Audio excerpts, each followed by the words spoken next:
नमस्कार मित्रों। Diary of anthropology में आपका स्वागत है।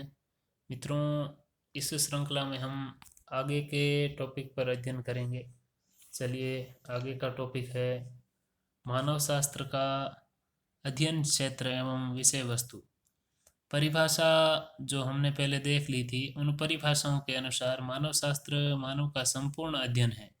इस प्रकार से मानव शास्त्र के अंतर्गत मानव के शारीरिक विशेषताओं के साथ साथ उसके सामाजिक सांस्कृतिक पक्षों का भी अध्ययन किया जाता है।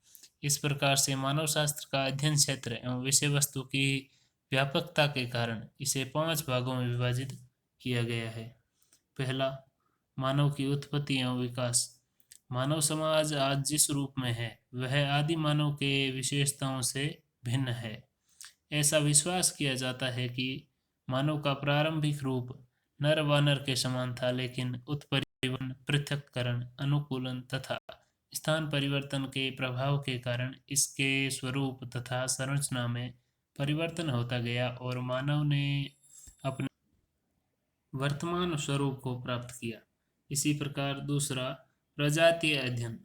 मानवीय जनसंख्या में प्रजातीय अध्ययन के अंतर्गत प्रजातीय विशेषताओं का अध्ययन किया जाता है। प्रत्येक प्रजाति की अपनी अपनी शारीरिक विशेषताएं होती है। विभिन्न प्रजातियों के बीच त्वचा के रंग, नाक एवं आँख की बनावट, ऊंचाई, होठों की बनावट आदि में भिन्नता पाई जाती है। मानव शास्त्र मानव के प्रजातीय विशेषताओं का अध्ययन करने के साथ साथ उसके उत्पत्ति के कारणों का भी अध्ययन करता है। मानव शास्त्र अपनी भूमिका से प्रजातिवाद यानी रेसिज्म जैसी समस्याओं का समाधान करने का भी प्रयास करता है। तीसरा, सांस्कृतिक अध्ययन।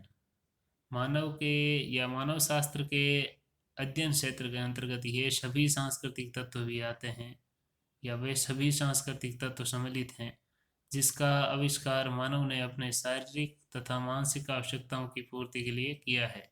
शारीरिक संरचना के आधार पर मानव तथा पशु के बीच अनेक समानता पाई जाती है, परंतु संस्कृति ही एकमात्र ऐसी विशेषता है जो मानव को पशु से अलग करती है।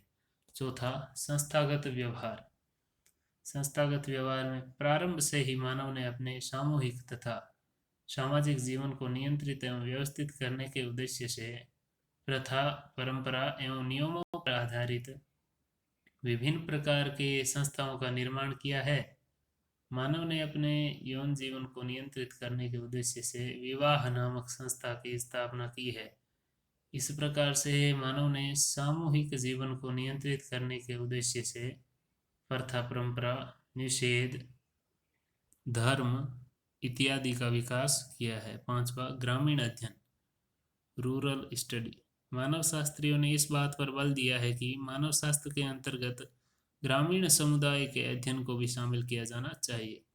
रेडक्लिफ ब्राउन ने ग्रामीण संदर्भ में लघु परंपरा, लोक संस्कृति तथा कृषक समुदाय जैसी अवधारणा को विकसित करके इसके अध्ययन को स्पष्ट करने का प्रयास किया या किया जाता है।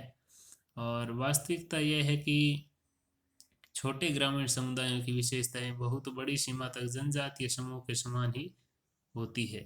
रेडक्लिफ ने इस बात पर बल देते हुए कहा कि मानव शास्त्रियों द्वारा ग्रामीण समुदाय में पाई जाने वाली पृथकता एवं समरूपता का भी अध्ययन किया जाता है। फिर वास्तव में मानव शास्त्र मानव के समस्त शारीरिक, सांस्कृतिक तथा सामाजिक विशेषताओं तथा इन सभी पर आधारित है तथा इसके अंतर्गत मानव के वर्तमान और भूतकालीन सभी प्रकार के व्यवहार सम्मिलित है। मानव शास्त्र का अंतिम उद्देश्य विभिन्न मानव समूहों के बीच तुलना करके उन सामान्य नियमों एवं सिद्धांतों को खोजना है जिसके आधार पर मानव समाज तथा संस्कृति का पूर्णतया विश्लेषण हो सके। आगे के वीडियो में हम और अध्ययन करेंगे। तब तक के लिए धन्यवाद। जय हिंद, जय भारत।